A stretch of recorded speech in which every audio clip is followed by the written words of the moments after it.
Yes, people, what's going on? Welcome back to the channel. Hope you guys are all doing well. Now, my face looks disappointed, as you can see. And that's because Manchester United have dropped 2 more points in this Premier League season. This time at Selhurst Park in a 0-0 draw against Crystal Palace. Last season, it was 4-0 to Palace there. And it could have been 4-0 to Manchester United at half-time.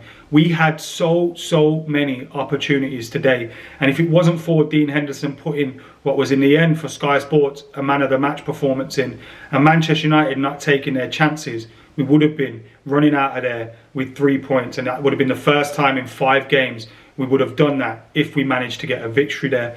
But unfortunately, we didn't. And unfortunately, the story is yet again about drop points. And we'll get stuck into that. But also, I have to be a little bit positive. Now, this isn't toxic positivity, which I know winds some people right up. But I genuinely thought, from back to front, and we'll go through the players, that Manchester United's performance today was one that gives a lot more positive signs to United going forward this season than maybe you think it does. You know, there's going to be a lot of people online, as you see online, people going mental left, right and centre about drop points. I even saw people kind of criticising Joshua Zirkzee performance today. And I thought Zirkzee was brilliant for Manchester United in terms of bringing others into play, linking things up. I genuinely thought we should have won today and been comfortable 3-4, 5-0. But we just didn't. And we've dropped more points. And it is disappointing because this season of all seasons, I think top 4 is going to be a wide open race between loads of teams. And all of those teams that we expect to be around at the end of the season, your Liverpool, Tottenham, Aston Villa, all got 3 points for their clubs today. And Manchester United didn't. Proper gutted with that, man. Proper. But it's like a... You know, when I was gutted when we lost against Liverpool. It was because it felt like the world was ending. I'm gutted here, but it's still... I still keep going to myself, but... And I know some people hate that, but... There was some positivity there. Now let's go from back to front, and we'll talk about why Man United never converted that into 3 points. But let's go from back to front.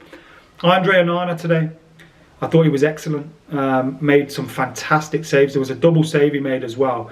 I thought the initial shot from McKola should have been saved, but then the follow-up effort was absolutely fantastic. Got back onto his feet and made sure they kept the ball out of that net. It was an incredible double save from Andre Onana. And there was a few other saves that he made as well that were fantastic. And I thought against Southampton he was very good. Saved the penalty, made another great save. You're seeing Onana at the moment. We've kept 3 clean sheets this week. 2 of them his responsibility with him being in net. And I thought he's been fantastic, and he seems to be finding his feet. And you're also seeing as well, he comes to the edge of the box a little bit more with his ball at his feet, which is what we've signed him to do. You know, when we brought him in, we thought he's going to help us move forward. He's going to help us progress and get playing better with the football from the back. And he is doing that now. It helps that you've got centre-backs like De Ligt and Lisandro Martinez in front of them, who I thought were excellent today. Lisandro Martinez had a mental double-footed stamp at no one, which he got booked for. I get why he got booked for, because he looked malicious, but I just thought, whoa, what happened there? You're not going to go get sent off, are you? But apart from that, Lisandro Martinez was excellent. Matthijs de Ligt was excellent. He had 2 opportunities to score with his head. Maybe he should have taken one of them. I think the second one he made Dean Henderson look better than he was with the save. Go near post, get that down. I mean, he'll be thinking he's done everything to make sure he scores. He's a little bit unlucky. Could have had another goal for Manchester United, and it was some good efforts from him. But defensively as well, he wins everything. He wins all his duels. He's absolutely fantastic as a leader. He's a big physical presence, but he's also a very good footballer as well. And then you look at Mazraoui at right back. We paid 12 million for him. We should go and run them another 30, 40 million or something, because he's worth it. Absolutely incredible performance from him. Diogo Dalot, I thought he was poor against Southampton, but today returned to his usual self, played really well, mixing things up, getting his passes in there as well, progressing the ball forward, and defensively he looked good. Now the midfield, when we saw the midfield at the start, we thought, why are we starting Eriksen, Bruno and Maino? Surely one of Ugarte or Casemiro has to be in there. But the midfield actually worked, and we were playing football, we were creating chances, we were fizzing the ball about. I thought Kobbie Maino looked really good. Now Bruno Fernandes was wasteful, but I'm happy for him to be wasteful, because on another day he'll end up with 2 goals, 2 assists. He was a little bit wasteful, got into some good positions and wasted it, but then he also created a fantastic chance which Zirkzee or Garnacho should have stuck in. And I find the people who get onto Bruno every other week, it's weird.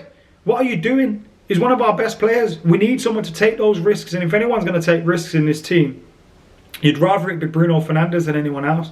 Now, I thought Ugarte should have started, Casemiro should have started, but after the first half performance, I could see why Erik ten Hag picked the players that he picked, and Christian Eriksen looked actually really, really good in there.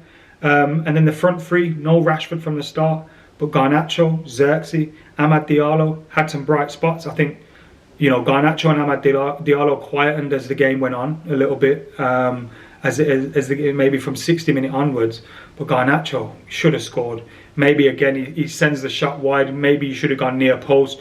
Makes Dean Henderson draw a good save. And then there was the other chance where he caught really, really well. It was a difficult opportunity to take, and he kisses the top of the bar. It comes back out to Bruno Fernandes, who hits the post as well. On another, I keep saying it, on another day we end up with 4, 5, 6 goals here.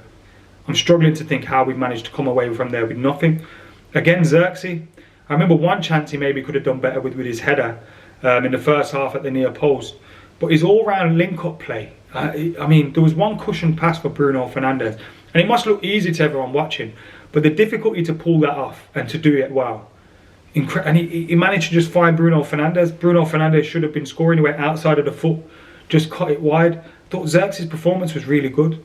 And then you look at the bench, you got Ugarte coming off there, you got Højlund coming off there. If you wanted to, you could have brought on Mason Mount. We've got a strong bench now. We've got options. And that's another positive.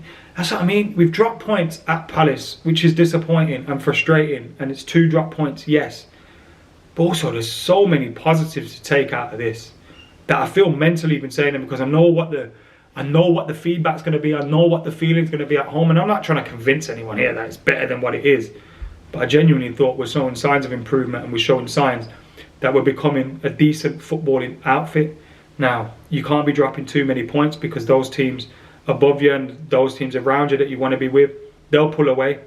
But the performance is one that leaves me feeling much more confident about the season than I did a few weeks ago, because it was a very, very good performance. And if you're really struggling for positives, it's 1 point gained on last season, but genuinely thought it was a good performance. And if you're asking for Ten Hag, show me a style of play, show me something which you hear so often with him, there you go. If you take your chances, that's probably the best performance we've had under Ten Hag in the Premier League for Man United.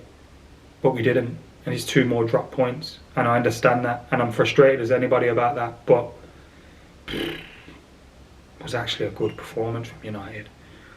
I think we're really unlucky there.